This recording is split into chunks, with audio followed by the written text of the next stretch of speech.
Vamos a la presidenta encargada de Venezuela, Delcy Rodríguez, cuando anunciaba la ley de amnistía, la cual pues a partir del día de hoy va a ser presentada a la Asamblea Nacional de Venezuela. Se espera que sea aprobada en las próximas horas. Solamente, según los juristas, se tomarían aproximadamente de 2 a 4 horas de la aprobación, porque solamente tienen que levantar la mano y decir aprobado para pues finalmente, oficialmente, hacer la liberación de los 800 presos políticos que quedan en las cárceles. Ahora basta ver si serán los 800 los que serán respaldados o auspiciados por esta nueva ley. Otro de los puntos importantes fue el cierre del temible Helicoide, del centro de tortura más grande y lamentablemente conocido de toda América Latina. Pero oiga bien, no solamente es el Helicoide en Venezuela, según las cifras de los organismos y las organizaciones no gubernamentales, hay más de 90 centros de tortura dispersos en el país. Quiero compartir con ustedes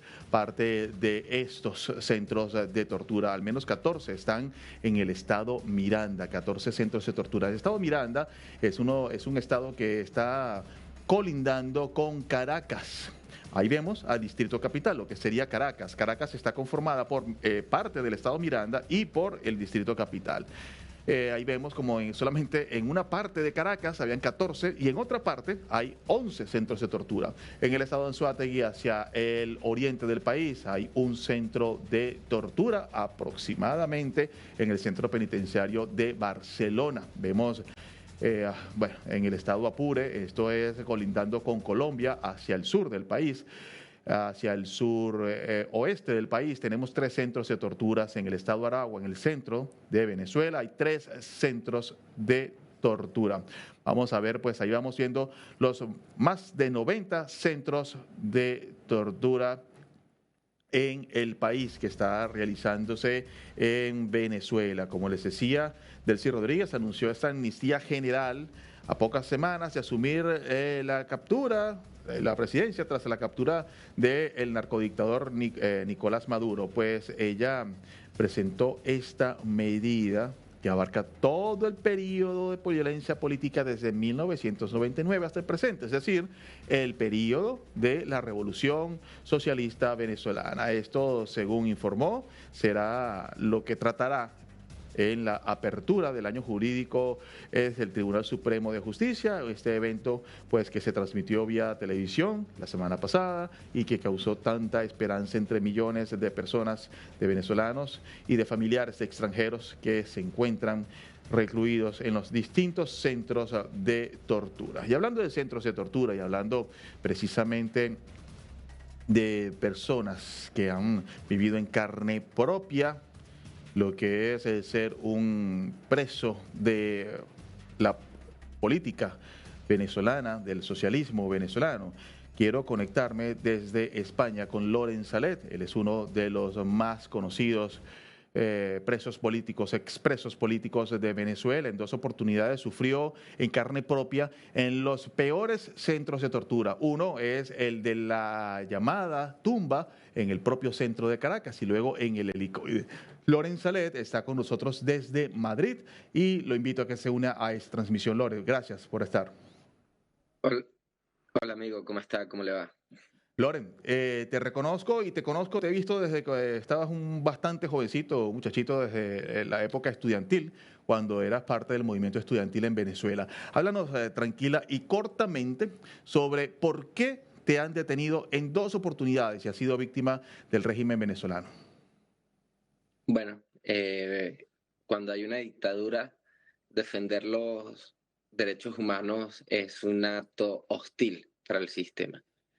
Defender los derechos humanos se convierte en un acto, en una amenaza al sistema, porque el régimen en Venezuela ha sido un régimen que se ha sostenido a través del terror, de la violencia extrema, la intimidación y, y su estabilidad política depende de su capacidad de oprimir y violentar la dignidad de las personas. Y me he dedicado, junto a muchos compañeros, durante todos estos años a investigar, a documentar y a denunciar todos estos crímenes que se han cometido en Venezuela durante todos estos años. y eso me llevó a estar 4 años continuos, 2 en la tumba y 2 en el helicoide. Me llevó a un primer exilio, luego un secuestro en Bogotá, y varias detenciones. Pero bueno, Ahora, esa es una historia de miles, ¿no? es una historia de miles. Actualmente quedan 800 presos políticos dentro de en ese momento. Ahora, desde tu perspectiva, ¿cuál es la diferencia entre el helicoide a una prisión común? ¿Qué es lo que diferencia este temible sitio con una prisión común? Bueno, una prisión común tiene como objetivo principal, al menos teóricamente, eh, servir para custodiar a personas que han cometido algún delito o algún crimen, y deben pagar una pena. El helicoide es un centro de tortura, o así ha sido por mucho tiempo. Es una de las bases principales del servicio de inteligencia venezolano, y ahí hay gente por razón política, y se ha convertido no solo en un centro de, de tortura, no solo en una prisión política, sino también en una maquinaria económica, porque el tema en Venezuela también es que el propio sistema de represión es un negocio en sí. Es rentable tener gente detenida bajo una excusa política. ¿Y por qué es rentable? Porque cada detenido es una fuente de recursos para funcionarios. Eh,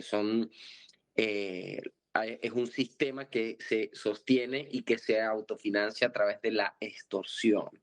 Si una persona empieza, y esta extorsión empieza desde que detienen a alguien en la calle y le revisan el celular, y ya ahí tiene que pagar para que no lo lleven a un centro de esto. Y si lo llevan, ya todo tiene un precio. Un agua, una visita, cualquier cosa. Entonces, el problema también con esto, que poco se habla, es que más allá de los centros de tortura, que por ejemplo ahora veíamos, uno, hay muchas casas clandestinas que pueden ser utilizadas y que han sido utilizadas, y de todo eso hay evidencia, para mantener bajo cautiverio a rehenes en Venezuela. Cualquier comandancia de la policía municipal o de la policía regional o de cualquier cuartel militar puede ser usado para tener personas ahí cautivas y bajo no solo de violencia, sino de extorsión Ahora, permanente. Loren, tú describiste el helicoide como un lugar de tortura y de extorsión. Te pregunto, ¿cómo es el día a día de un preso político? ¿Cómo es un día a día? ¿Cómo era tu día a día dentro del helicoide? Es que el tema con los presos, cuando hay una prisión política, es que no hay día a día. Es decir, o sea, no hay un día más ni un día menos. En muchos casos, por ejemplo, cuando te incomunicas, como estuve por mucho tiempo, no tienes ni siquiera un reloj, no puedes saber la hora. Entonces, y si no tiene ventana, estás completamente aislado, realmente no hay diferencia si es de día o de noche, si hay un día o dos o tres o cuatro. Es un limbo en el que estás. Y incluso sabiendo la hora, el tema de que son personas que están secuestradas, por lo cual tú no sabes cuándo ni cómo vas a salir y en qué condiciones vas a salir. Entonces, lo más grave de esta situación es que cuando alguien está detenida por un tema bajo unas normas, unas leyes, un Estado de Derecho, la persona sabe, bueno, mira, voy a estar aquí tanto tiempo y tienes una certeza de Ahora, algo. la Pero esto pregunta, no, estamos hablando de rehenes, sí, te personas entiendo que no saben perfectamente. cómo van a salir ni cuándo. Pero en el tiempo, te lo digo de día a día para tener una noción, los que estamos afuera, los que no hemos vivido esa terrible experiencia. Ahora, ¿cómo era una jornada tuya? O sea, ¿cómo era una rutina? ¿Qué sonidos se escuchaban? ¿Qué olores hay ahí en el helicoide? Lo que queremos es presentarle a nuestra audiencia en América Latina cómo es el helicoide por dentro y lo que viven, están en este momento viviendo las personas que siguen estando secuestradas en ese lugar. Claro, es que a veces estos temas tan densos, em, se corre el riesgo de hablarlos y banalizarlos, ¿no? Sí. Em, y estamos hablando, o sea, cuando hablamos de tortura, a veces como lo hablamos tanto y lo nombramos tanto que quizás perdemos a veces la dimensión de lo que estamos hablando. O sea, por ejemplo, cuando yo pasé los 2 primeros años en el helicoide, primero en la tumba y luego en el helicoide. Ujú. Son lugares completamente distintos. Uno está absolutamente aislado bajo un régimen de tortura blanca y aislamiento solar, y el helicoide, en el momento en el que yo estuve, del 2014 al 2018, había un hacinamiento, pero además donde yo estaba, por ejemplo, en la planta de arriba se escuchaban las torturas, iban desde choques eléctricos o guindaban a personas en las rejas de los pasillos. O sea, yo lo que le pido a la gente es que se tomen unos minutos y lean los propios informes de la Corte Penal Internacional o de la Comisión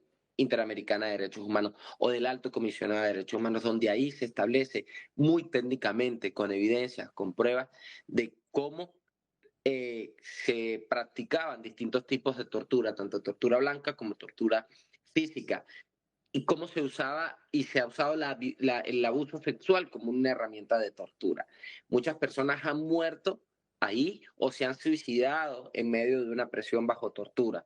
Entonces, eh, hay muchas formas de tortura, hay muchas formas de infligir un dolor intenso en la población que está ahí encerrada. Cada caso también, no todos los casos son generales, hay que también saber que dependiendo del perfil y la razón, se aplica distintas formas de violencia, pero los números están. Eh, en diciembre murió el exalcalde el exgobernador de Nueva Esparta. Mira, eh, yo de verdad, a veces es difícil tener que repetir una y otra vez lo que se vive allá adentro, es una herida que está ahí sangrando, y, y es lamentable que nos toca repetirlo porque si no van a enterrar la memoria y la verdad Exactamente. de lo que sucede.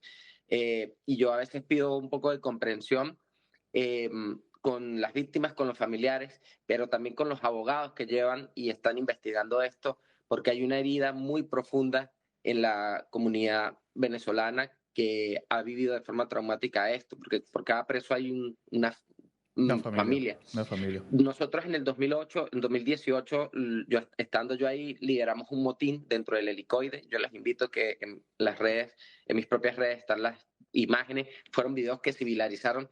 Y ese motín, cuando pudimos tomar el control dentro del helicoide, nos permitió transmitir con los propios teléfonos de los custodios lo que se vivía allá adentro, los cuartos de tortura, los tipos de herramientas que usaban para torturar, pero también personas que estaban ahí secuestradas y que tenían mucho tiempo ahí que nadie sabía que lo tenían ahí detenido. Entonces, los testimonios sobre tortura son realmente duros. No en vano, Venezuela es el único país latinoamericano con un proceso abierto como el que lleva la Corte Penal en Venezuela. Los informes del Alto Comisionado de Derechos Humanos sobre tortura, específicamente sobre tortura, son muy duros y no son recientes. La juez María Lourdes Afiuni, por ejemplo, que fue la primera juez presa política por desobedecer las órdenes de Hugo Chávez, la violaron, la hicieron abortar, vivió situaciones muy, muy intensas y eso fue en el gobierno de Hugo Chávez. Entonces, el tema de los presos políticos y la tortura es algo que se institucionalizó en el sistema venezolano, es una práctica completamente sistemática y es un patrón de conducta de este sistema y por eso es que no podemos olvidar lo que ha pasado, por eso estos lugares donde se ha torturado, donde han asesinado gente, no pueden simplemente demolerse ya, hay que construir una memoria histórica. Un caso que no podemos olvidar es Fernando Albán, el concejal Fernando Albán, llegando de Estados Unidos, un concejal de Caracas, fue detenido, fue torturado y arrojado por la ventana del piso 10 de El Sebin, en Plaza Venezuela, donde queda la tumba. El aviador que se suicidó en medio de la tortura en el helicoide. El general Isaías Baduel, que murió ahí, porque otra de las cosas que pasan es que le reducen la alimentación, le niegan la asistencia médica y van poco a poco secando, secando, secando. Eh, eh, aplastando al individuo hasta que llevarlo a un punto donde su salud está completamente comprometida y muere ahí. Ahora, Entonces, Loren, antes de finalizar y rápidamente, ¿cómo te sientes tú ahora después de haber vivido y de mostrarnos ese lugar tan horrible cuando se anuncia que ese lugar ha sido llamado a un centro social? Rápidamente, me quedan solamente 15 claro, segundos. no, bueno, yo creo que ahí el helicoide tiene que pasar a la historia como un centro de la memoria contra la tortura y los crímenes de lesa humanidad. No podemos borrar nuestra historia porque eso es garantía para la no repetición en el futuro. Muchas Así que gracias. lucharemos para que no se olvide. Gracias, Loren Salet, por recibirnos y por tu testimonio tan valiente. Gracias para toda América Latina. Gracias, hermano. A ti.